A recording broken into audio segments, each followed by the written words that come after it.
तो हेलो दोस्तों और welcome back to my channel. मेरा नाम है सक्षम कुमार। तो इस वीडियो में हम जानेंगे सेट डेटा टाइप के बारे में।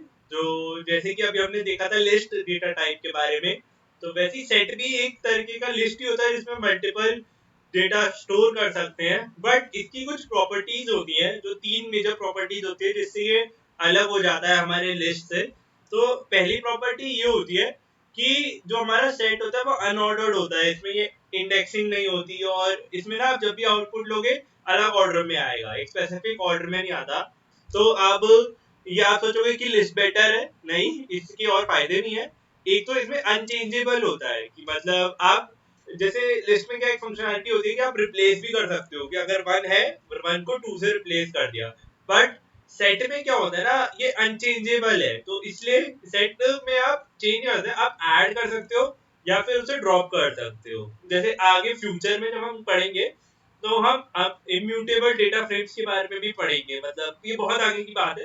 बट इम्यूटेबिलिटी बहुत जरूरी भी हो जाती है कई जगह सिक्योर करने के लिए, कि हमारा डेटा कोई ऑल्टर ना कर दे या चीजें बदल ना जाए, है ना। तो इसलिए सेट एक तरीके का इम्यूटेबल भी कह सकते हो आप, कि इसमें अनचेंजेबल है। और क्या कहते हैं, तीसरी जो सबसे इम्पोर्टेंट चीज होती है सेट में, कि इसमें कोई डुप्लीकेशन अलाउड नहीं होती। आप सेट में एक वैल्यू स्पेसिफिक रहेगी, मतलब वन है तो एक ही वन हो सकता है पूरे सेट में, आप उसमें डबल बार वन नहीं लिख सकते, डबल बार टू नहीं लिख सकते। और बिकॉज इससे क्या होता है, अगर आपको एम्प्लॉय आईडीज या रोल नंबर्स हैं वो स्टोर करवाने हैं, तो आप एक सेट में करवा देते हो, बिकॉज किसी का भी रोल नंबर सेम नहीं हो सकता या एम्प्लॉय आईडी कहीं की सेम नहीं हो सकती। तो ये चीजें होती हैं, अभी हम देखेंगे, इसके बारे में जानेंगे। चलिए फिर स्टार्ट करते हैं। तो जैसा कि आप देख सकते हैं कि मैं अपने क्या कहते हैं जुपिटर नोटबुक में आ चुका हूँ। तो हमें क्या करना है, यहाँ पे पहले हम अपनी जुपिटर नोटबुक बना देते हैं। और हर बार की तरह इस बार भी हम वही करेंगे जो करते आ रहे हैं, पहले टाइटल देंगे।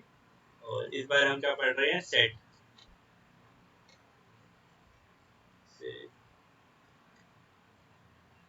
ठीक है, और हमने सेट के बारे में पढ़ रहे हैं, रीनेम कर दिया है।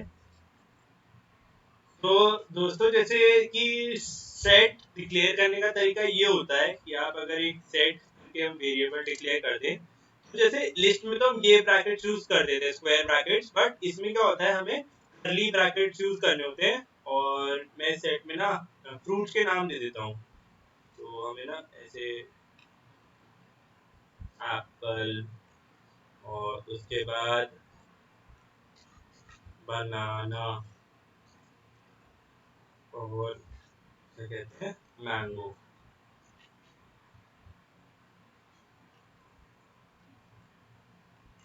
मैंगो, ये हमने नाम दे दिए। तो ये हमारा एक सेट डिक्लेयर हो गया। अगर आप इनका डेटा चेक करोगे,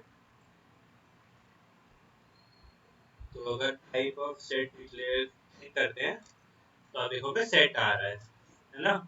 तो अब क्या होता है कि सेट में ना हम चाहें तो किसी सेट को हम फ्रोजन सेट भी कर सकते हैं। जैसे कि अगर मैं कोई सेट डिक्लेयर कर दूं, सेट वन, और उसमें हम क्या करेंगे कि one comma two comma three comma ये डाल देते हैं, और ये हमारा सेट डिक्लेयर हो गया। अब इसी सेट की वैल्यू को एक सेट पे आप डिक्लेयर कर दो। एक फंक्शनैलिटी होती है फ्रोजन सेट, है ना, फ्रोजन सेट, ये फंक्शनैलिटी होती है। यहाँ पे आप सेट वन को कॉल कर दो, ठीक है। तो अब हमने क्या कर दिया, हमने सेट को फ्रोज करके मतलब इसको स्पेसिफाई कर दिया कि भाई इसमें कुछ वैल्यू ऐड मत करना। तो अब क्या होगा ना, जब भी आप इसको सेट वन को वो करोगे, मतलब सेट वन डॉट टैब लगाते हैं, इतनी सारी बस ऑप्शंस होते हैं हमारे पास। तो जैसे हम ये सारे ऑप्शंस देखेंगे, अभी पॉप हो गया, रिमूव हो गया, या फिर अपडेट हो गया, यूनियन हो गया, ये सब देखते हैं अभी। बट पहले देखते हैं ऐड। तो फ्रोजन सेट सबसे इम्पोर्टेंट प्रॉपर्टी हो जाती है कि हमने इसको कोई एलिमेंट हम इसमें ऐड नहीं कर पाएंगे अब देखना। थ्री तो नहीं, हम फोर ट्राई करते हैं। सेट वन में ऐड हो गया, जो हमारा फ्रोजन सेट था ना वो सेट है, तो इसमें ट्राई करते हैं। ये देख रहे हो, नो एट्रीब्यूट लाइक ऐड, है ना। तो मतलब हमने सेट को फ्रीज कर दिया, मतलब एक तरीके से हमने उसे फ्रीज कर दिया कि भाई इतनी स्पेसिफिक वैल्यूज ही रखनी है। तो ये एक तरीका होता है। अब आगे देखते हैं और चीजों को। तो अब दोस्तों जैसे कि ऐड तो हम देख ही चुके हैं कि सेट वन डॉट ऐड, जो फंक्शनैलिटी हमारी कि हम चाहें तो कुछ भी ऐड कर सकते हैं, तो ये तो हमने देख ही लिया कि हाउ टू ऐड। अब हम देखेंगे कि सेट में ना कुछ ऑपरेशंस होते हैं, तो उनमें से ही एक ऑपरेशन होता है यूनियन, वो हम ट्राई करेंगे। और यूनियन का मतलब है, जैसे कि हम पढ़ते थे ना, अगर क्लास 10th या 9th में हम वेन डायग्राम्स पढ़ते थे, यूनियन करते थे सेट्स, दो सेट्स का, और ऐसे वैल्यू होती थी। तो वैसा ही कुछ है कि हम दो सेट का यूनियन करेंगे, दोनों वैल्यूज को एक साथ लेंगे। तो मैं एक सेट बना देता हूँ नेगेटिव। तो अब ये समझना, अगर आपको समझना है, one two, sorry, minus two और थ्री, और फिर माइनस फोर। ये हमने एक सेट बना दिया नेगेटिव, और एक बना देते हैं पॉजिटिव सेट, पोस्ट कर देते हैं उसका नाम, ठीक है। उसमें हम कर देंगे,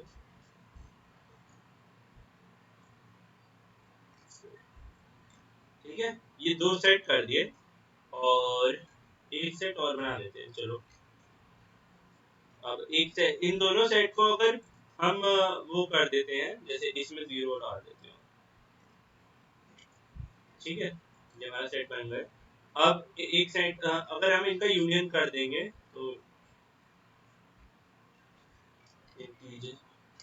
इनका यूनियन कैसे करा जाता है, आपको कुछ नहीं करना, नेगेटिव, और जो हमारे ये फंक्शनैलिटी होती है स्ट्रेट, ये ऑपरेटर ये लगा देंगे। एंड तो अगर जैसे आप इंटीजर सेट कॉल करोगे, तो आप देख रहे हो ये इनका यूनियन होके आ गया। मतलब हमने नेगेटिव आगे लिखा था, बिकॉज हमने, तो इसके एलिमेंट्स आ गए, ये वाले नेगेटिव वाले के, और ये पॉजिटिव वाले के एलिमेंट्स आ गए, है ना। तो और देखते हैं। अब जैसे क्या हुआ, ये फंक्शनैलिटी तो हमने सिर्फ ऑपरेटर यूज करके करी। अगर हम चाहते तो यही सेम चीज ना हम उससे भी यूज कर सकते थे। एक फंक्शन होता है, मैं दिखाता हूँ आपको, इंटरसेक्शन करके एक फंक्शन होता है, इसमें दिख जाएगा आपको। और ये रहा इंटरसेक्शन, ठीक है। तो इंटरसेक्शन करके जैसे हम पॉज कॉल करते ना, तो ये भी यही सेम आउटपुट देगा, बट इसमें देखो अब जीरो आउटपुट दिया है, बिकॉज बताता हूँ आपको, क्योंकि वो सेट तो पहले से एग्जिस्ट कर रहा है, तो उसको हमने इम्यूटेबल कर दिया ना। तो अच्छा, सॉरी सॉरी सॉरी सॉरी इसमें, हाँ, ये क्या हुआ, हमने इंटरसेक्शन कॉल कर लिया, बट क्या हुआ, इंटरसेक्शन तो कुछ है ही नहीं ना, तो इसलिए हमें यूनियन कॉल करना था, सॉरी सॉरी।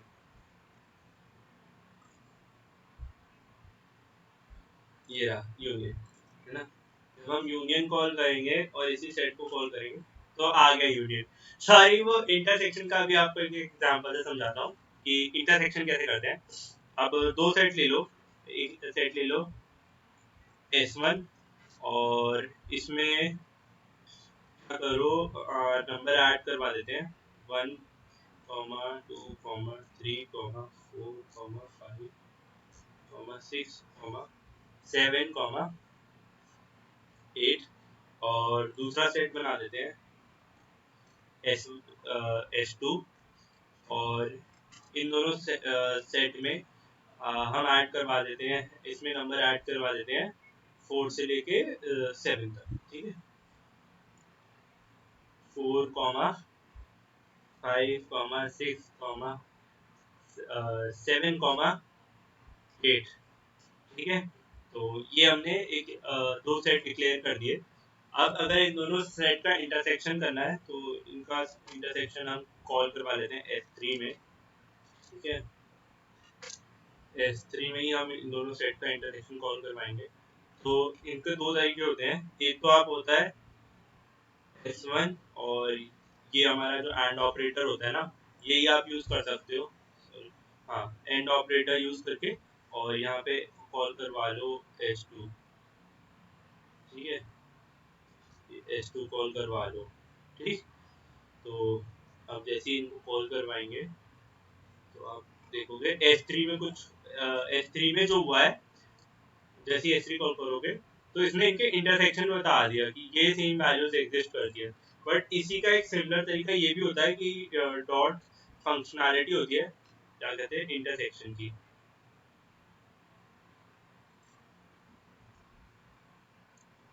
जिसमें आप इनको इंटरसेक्ट भी करवा सकते हो। ये भी एक सिमिलर आउटपुट ही देगा। अगर आपको लग रहा है S3, तो S4 भी ट्राई कर लो, यहाँ पे सेम ही आउटपुट आएगा। और सेट पे भी वो फंक्शनैलिटी जो हम यूज करते हैं लेंथ जानने की, वो भी काम करती है। ये देखिए, लेंथ बता रहा है कि इस सेट में इतने एलिमेंट्स एग्जिस्ट करते हैं।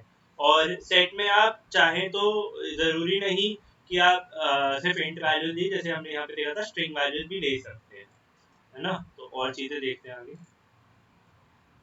तो अब हम देखेंगे कि अगर हमें दो सेट का डिफरेंस देखना है तो वो भी हम कर सकते हैं। सिंपल सी बात है, इन्हीं दोनों सेट को साथ करके देख लेते हैं ऑपरेशन S1 और हमारे S2 के साथ ही। तो क्या करेंगे, हम माइनस लगा देंगे और इसको S3 में ही करवाते हैं वैल्यू स्टोर जैसी। तो हमने क्या करा है कि S1 में से S2 माइनस कर दिया, तो ये क्या देगा हमको, जो वैल्यूज इसमें S1 की वो वैल्यूज देगा जो S2 में नहीं है ना। तो जरा चेक कर लेते हैं, S3 कॉल कर लेते हैं यहाँ पे। तो देखिए, इसने वो वैल्यूज दे दी जो इसमें नहीं है। जैसे हम करते थे ना कि मतलब कि क्या दे रहा है हमें, अगर एक वेन डायग्राम से समझे तो ये वो वैल्यू दे रहा है जो इंटरसेक्शन के बीच में नहीं आ रही है लेकिन स्पेसिफिकली सेट 1 में है। तो ये वो वैल्यूज हमें दे रहा है। ठीक है, अब जैसे हमने इंटरसेक्शन देख लिया, यूनियन देख लिया, डिफरेंस देख लिया, अब हम देखेंगे सबसेट के बारे में, है ना। तो सबसेट चेक करने का एक तरीका होता है S2, और ये हमारी फंक्शनैलिटी होती है इक्वल्स टू S1।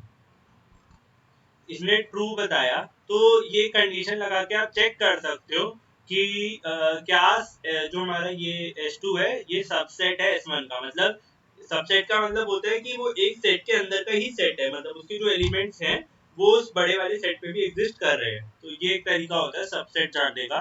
तो ये कुछ फंक्शनैलिटी थी, ये चीज चाहे तो आप उससे भी कर सकते हो। क्या कहते हैं, हमारे जो हमारे फंक्शंस होते हैं इसमें, उसमें भी आप देखोगे एक सबसेट करके फंक्शनैलिटी होती है, और इस सबसेट ये रही।